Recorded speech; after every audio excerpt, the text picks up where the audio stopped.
Hello and welcome to Ananda Permaculture Farm. My name is Manisha and welcome back to another episode of What's Growing.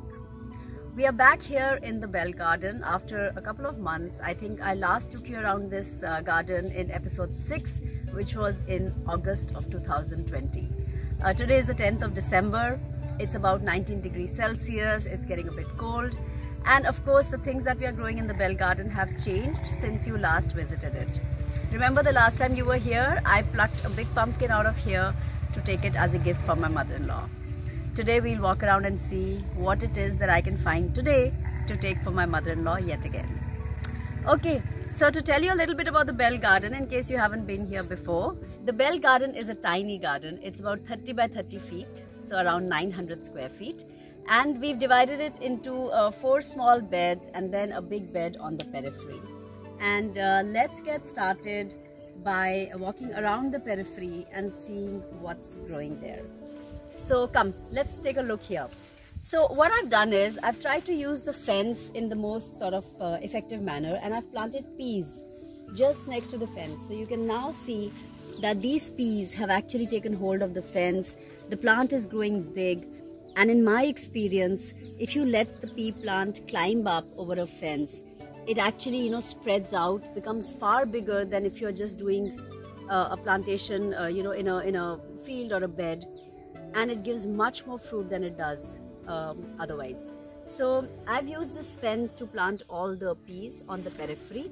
Out here you'll see some white radish, and this radish also is starting to become, thick. You can see some of it sticking out here. This is not yet ready for harvesting. We still have another patch which we will use up first, which was planted before this, and only then we'll come here to see what's, to take this radish. Out here is carrots. You see carrots are rather patchy, and it takes much longer to germinate than radish, which is relatively easier to grow. So gajar or carrots actually take much longer, but now they're doing well here, and we've mulched up this area quite nicely for them to get enough moisture to really grow and do well. So this entire patch I've planted carrots, and I'm looking forward to that to make some gajar matar ki sabzi, which should be a really nice combination. And also of course gajar ka halwa, which is a delicacy, a sweet dish in North India during the winters.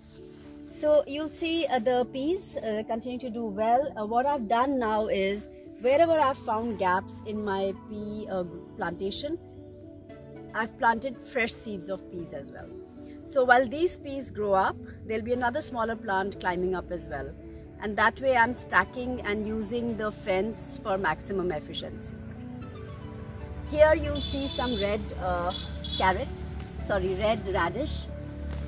I'll just pull this weed out. So again, these are sort of starting to develop, but of course a long way to go from becoming ready to harvest. And and here we have some parsley. It's looking a bit dusty because it's got some mulch on it, but otherwise it's doing wonderfully well, and it has a lovely flavor.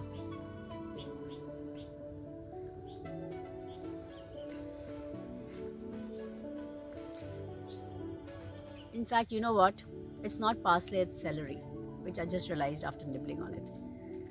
So that's a wonderful surprise for me, because I was thinking that it is parsley.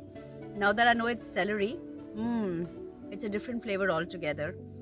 And you know what I'm reminded of is a nice tomato Bloody Mary. They usually put celery in it. So looking quite nice. And what I've done here is I've planted sweet peas instead of normal peas. So these are, if you're familiar with them, it's a flowering pea. It grows much taller than a regular pea, like maybe about 6-7 feet high, and it'll be filled with flowers. So I'm really looking forward to that. It'll be like really quite stunning, and we've promised to share some pictures about that on our social media handles, Facebook and Instagram. So do follow us there.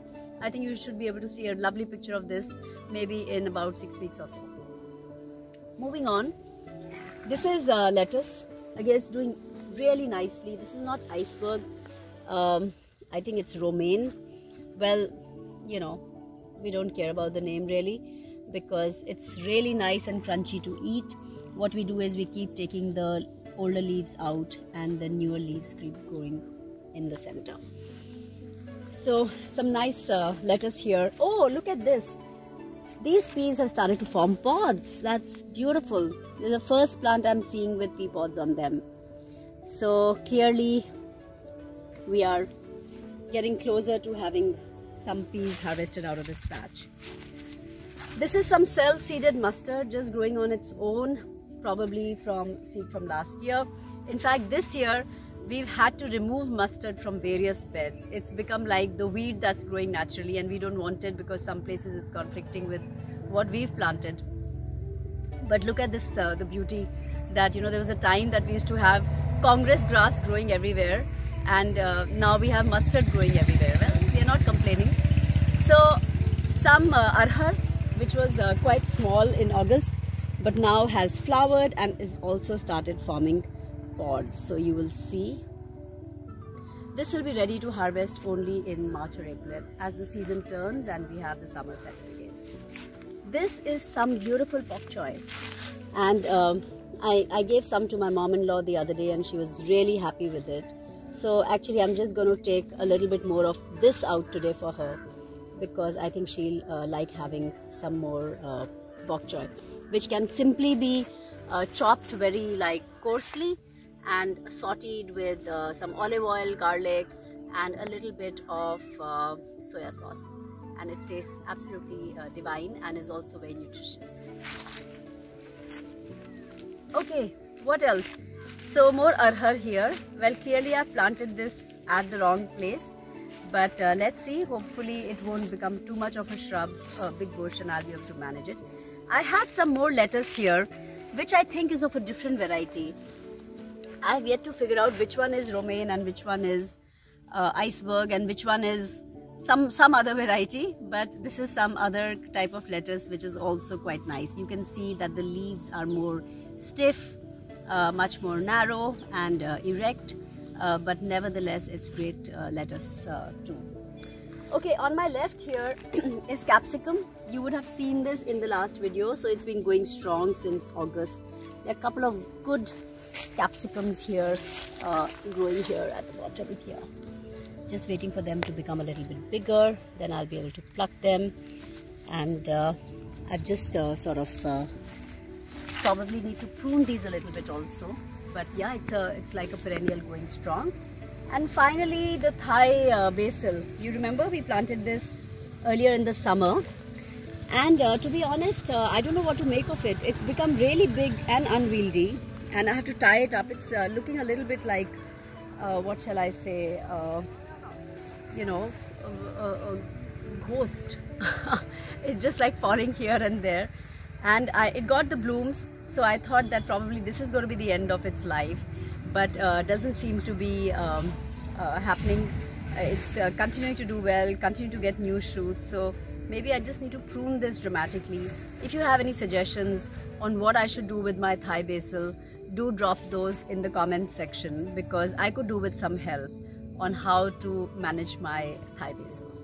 So the Sadabahars, which are the flowers and perennial flowers, you can see it's winter now, it was summer back then, continuing to bloom, continue to do well. I really recommend everybody to add flowers to their gardens, and Sadabahar is a great flower to add. It's also called periwinkle in English. So yeah, that's really the bell garden, and I think one addition that I added to these little beds here, in addition to the Rajnikantha, which is a tube rose that we always had, and the Sadabahar and the Thai basil, is coriander. So I just sprinkle coriander all over. It started emerging now. So this should act as a nice cover crop here in some sense, and I should be able to get this additional spice garnish out of the bell garden as well. So that's it really. You know, for those of you who are wondering why it's called the bell garden, it's called the bell garden because we have a bunch of bells hanging right there at the entrance. And That's the reason it's called the Bell Garden. It's a very, very favorite place of ours. It's a tiny little garden, but we enjoy its beauty a lot. And I'll be back in a few months to show you what we are growing here, maybe in March, April, once the season turns. And do keep following us on our social media handles, both Instagram and Facebook, @Farm Ananda, because you'll be able to see pictures of these plants and crops as they are harvested on those channels. And if you'd like to know more about permaculture, do visit our website www.ananda.com for more articles, blogs and videos about permaculture. I hope you start your permaculture journey soon. Learn to grow your own food, enjoy the flavors and bounties of nature, and nourish your bodies with this good homegrown food which is devoid of any chemicals, any pesticides, just has natural goodness. If you look after nature, nature will always look after you.